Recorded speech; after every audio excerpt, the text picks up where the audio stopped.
Assalamualaikum warahmatullahi wabarakatuh. Nama saya Feni Nurmasa Fitri. Saya dari STI Latan Samasiro, jurusan akuntansi. Di sini saya akan menjelaskan sedikit tentang auditing yang berhubungan dengan MK pembelajaran saya, MK pemeriksa akuntansi. Mari. Assalamualaikum. Salam.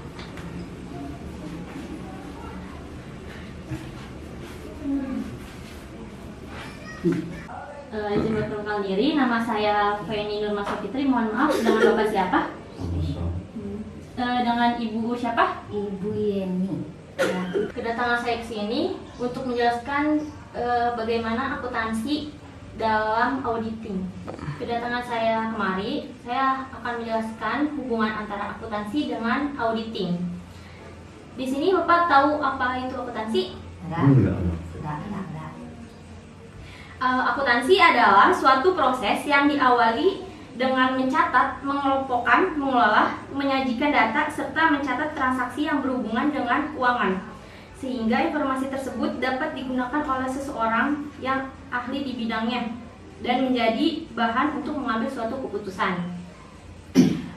Di sini juga saya akan menjelaskan tentang auditingnya ya. Untuk auditing adalah suatu proses sistematik untuk memperoleh dan mengevaluasi bukti secara objektif mengenai pernyataan-pernyataan tentang kegiatan dan kejadian ekonomi dengan tujuan untuk mencapai tingkat kesesuaian antara pernyataan-pernyataan tersebut dengan kriteria yang ditetapkan, serta penyampaian hasil-hasilnya kepada pemakai yang berkepentingan. Sedangkan orang yang mengaudit bisa disebut auditor. Menjelaskan sedikit tentang audit terhadap siklus pengeluaran pengujian substantif terhadap aktiva tetap. Dalam transaksi akuntansi kan terdapat aktiva dan pasiva. Dan aktiva tersebut itu ada aktiva tetap, ada aktiva lancar. Dalam aktiva tetap pun terbagi menjadi dua, aktiva tetap berwujud dan aktiva tidak berwujud. Lalu dalam pasifanya juga kan dalam pasifa pun terdapat kewajiban dan modal. Kewajiban itu bisa terbagi menjadi dua, ada utang lancar sama utang jangka panjang. Di sini kan saya akan menjelaskan tentang aktiva tetapnya. Aktiva tetap adalah kekayaan perusahaan yang memiliki wujud mempunyai manfaat ekonomis lebih dari 1 tahun dan diperoleh perusahaan untuk melaksanakan kegiatan perusahaan, bukan untuk dijual kembali. Jadi aktiva tetap itu bisa disebut aktiva tetap karena memiliki manfaat ekonomis lebih dari 1 tahun. Jika manfaat ekonomisnya kurang lebih dari 1 tahun, itu bukan disebut aktiva tetap. Dalam aktiva tetap itu sendiri, Bapak tahu aktiva tetap itu apa? Aktiva tetap itu bisa berbentuk gedung, tanah, kendaraan, dan mesin. Untuk transaksi kegiatan jurnalnya, untuk contohnya, misalkan Bapak mempunyai perusahaan, Bapak membeli kendaraan senilai 100 juta. Untuk pencatatan jurnalnya, kendaraan didebet senilai 100 juta dan kas dikredit senilai 100 juta. Paham Pak? Seperti apa Pak? Ya begitu. Iya, itu gimana Pak? Sama aja bayar cash itu. Oh, iya sih, iya seperti itu. Untuk selanjutnya kan setiap tahun tuh kendaraan tuh manfaat ekonomisnya menyusut. Jadi untuk transaksinya tersendiri itu beban penyusutan di debit dan akumulasi penyusutannya di kredit. Seperti itu Pak, Bu. Bingung. Ntar kalau saya beli kendaraan ngomong dulu ya sama Neng biar tahu. Bukan seperti itu Bu. Jadi kan kendaraan itu kan setiap tahun tuh manfaat ekonomisnya menurun. Jadi Ibu misalkan beli kendaraan senilai 100 juta. Terus ketika Ibu tahun kedepannya Ibu jual lagi, gak mungkin kan 100 juta lagi. Jadi harganya itu pasti menurun karena emang kegunaan mesinnya juga pasti menurun gitu Bu. Bukan saya yang menghitung penyusutan. Dan pengujian substantif terhadap saldo aktiva tetap itu, yang pertama memperoleh keyakinan tentang keandalan catatan akuntansi yang bersangkutan dengan aktiva tetap. Untuk yang kedua, membuktikan keberadaan aktiva tetap dan keterjadian transaksi yang berkaitan dengan aktiva tetap yang dicantumkan di neraca. Untuk yang ketiga, membuktikan hak kepemilikan klien atas aktiva tetap yang dicantumkan di neraca. Dan yang keempat, membuktikan kewajaran penilaian aktiva tetap yang dicantumkan di neraca. Dan yang kelima, membuktikan kewajaran penyajian dan pengungkapan aktiva tetap di neraca. Jadi aktiva tetap itu bisa diaudit. Lebih mudahnya mengecek itu dalam laporan keuangan neraca. Karena di laporan laba rugi kan, laporan laba rugi itu kan terdiri dari pendapatan dan beban. Untuk laporan modal juga enggak, jadi memfokuskan di laporan keuangan neraca. Untuk selanjutnya, program pengujian substantif terhadap saldo aktiva tetap. Yang pertama, prosedur audit awal. Yang pertama, melakukan prosedur audit awal atas saldo akun aktiva tetap yang akan diuji lebih lanjut. Yang seharusnya dilakukan usut saldo aktiva tetap yang dicantumkan di neraca ke saldo akun aktiva tetap yang bersangkutan di buku besar. Dan yang kedua, hitung kembali saldo akun aktiva tetap di buku besar. Jadi kita menghitung kembali. Dan yang ketiga, lakukan review terhadap mutasi luar biasa dalam jumlah dan sumber posting dan akun aktiva tetap dan akumulasi depresiasinya. Untuk selanjutnya, usut saldo awal akun aktiva tetap ke kertas kerja tahun yang lalu. Jadi kita usutnya ke kertas kerja yang tahun kemarin, tahun sebelumnya. Untuk selanjutnya, usut posting perdebitan dan perkreditan akun aktiva tetap ke dalam jurnal yang bersangkutan. Dan yang selanjutnya, lakukan rekonsiliasi akun kontrol aktiva tetap dalam buku besar ke buku pembantu aktiva tetap. Begitu Bu kalau prosedur audit awal. Usut apa nih usut? Usut itu kayak mengecek kembali. Jadi kita mengusut lagi gitu. Kan ini kan audit, jadi audit itu untuk mengontrol keuangan. Dan selanjutnya audit, mengaudit prosedur analitik.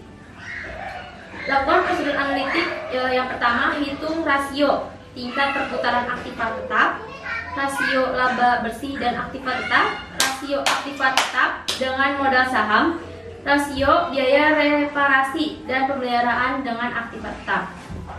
Lalu lakukan analisis hasil prosedur analitik dengan harapan yang didasarkan pada data masa lalu dan industri, jumlah yang dianggarkan atau data lain. Selanjutnya, pengujian terhadap transaksi rinci.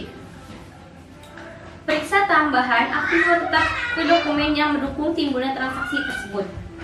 Lalu, periksa berkurangnya aktiva tetap ke dokumen yang mendukung timbulnya transaksi tersebut. Yang selanjutnya, lakukan pemeriksaan pisah batas transaksi aktiva tetap. Lalu, lakukan review terhadap akun biaya reparasi dan pemeliharaan aktiva tetap.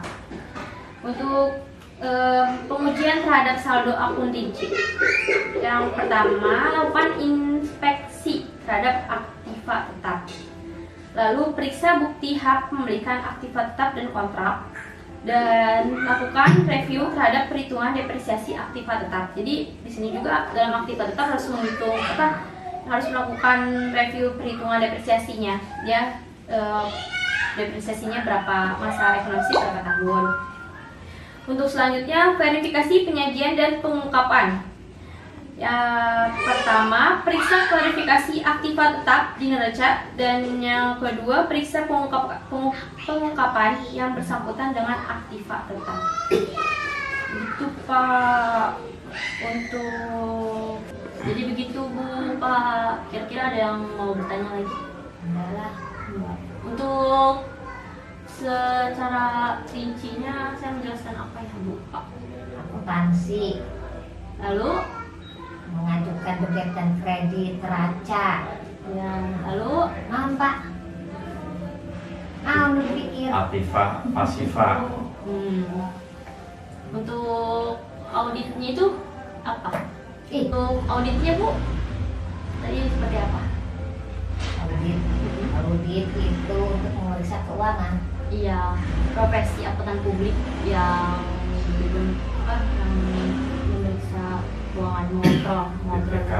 Iya, seperti itu sih, BPK juga bisa jadi, tapi BPK dalam Keuangan investasi negara, pemerintahan. Iya, seperti Kalau ini itu. dalam perusahaan ya paling enggak aktiva penjual pembelian kendaraan dicek awal, biasa ulang lah sebenarnya dari harga pembelian sampai berkurangnya penunjuknya produk-produk industri yang nggak bagus, nanti akhirnya menurun itu mungkin.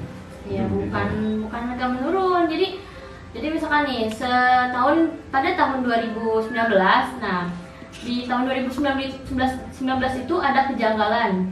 Misalkan di bagian aktivanya itu apa sih namanya? Dia kok nominalnya terlalu besar, dia kok uangnya terlalu kecil. Di situ kan ada selisih kan, takut mencurigakan ada sesuatu yang penyuapan atau korupsi gitu kan dari pihak perusahaan atau pihak bagian keuangannya. Jadi audit itu mengontrol dan mengawasi ada kejadian-kejadian yang tidak menyenangkan seperti itu gitu. Berarti dilakukan tiap tahun. Iya, dilakukan Di setiap awal tahun. dipakai. Biasanya di akhir tahun pembukuannya.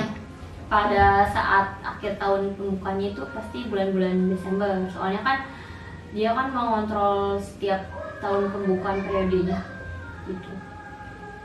Kalau terjadi kejanggalan ada sanksi ya?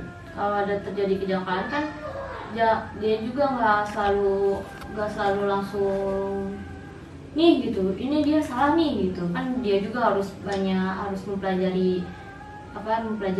kesalahannya di mana, takutnya soalnya kan kalau misalkan ada korupsi dan penyuapan kayak gitu kan nggak satu pihak yang berjalan, pasti ada pihak-pihak lain juga yang bergabung dan bekerja sama untuk melaksanakan korupsi tersebut. Jadi nggak mungkin di bagian keuangan saja, mungkin ada bagian gudang atau bagian pemasokan yang keluarannya kayak gitu. Jadi kan mereka kalau misalkan ada kejanggalan pasti pihak perusahaannya menghubungi audit seperti itu.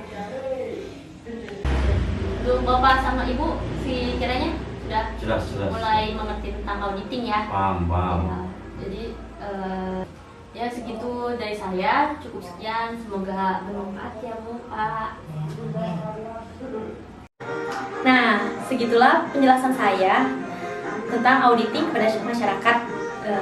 Dan cukup sekian, terima kasih. Wabillahi taufiq wal hidayah. Wassalamualaikum warahmatullahi wabarakatuh.